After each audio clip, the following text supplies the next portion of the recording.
जास्तीत जास्त जेवढी चांगली माहिती देता येईल, नवीन काय देता येईल याचा प्रयत्न असतो आमच्या कंपनीचा.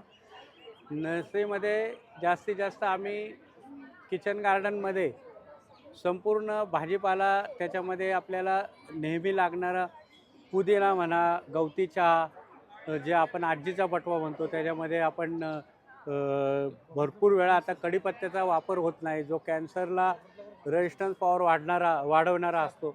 अशा सगळ्या गोष्टींचा बारीक सारीक अभ्यास करून आपण लोकांमध्ये ते जास्तीत जास्त आवड निर्माणसाठी प्रयत्न करत असतो. आमच्याकडे सर्व प्रकारचं नर्सरीची रोपं, लॉन्स, नवीन काही बी बियाण्याच्या व्हरायटी, फुलांची पाकिटे हे सर्व आपण देत असतो. आणि गार्डन मेंटेनन्स, गार्डन कन्सल्टन्सी, त्याचप्रमाणे नवीन गार्डन डेव्हलप करणं, ह्याच्यामध्ये आपला हातखंडा आहे. आणि 3 पिढ्यांची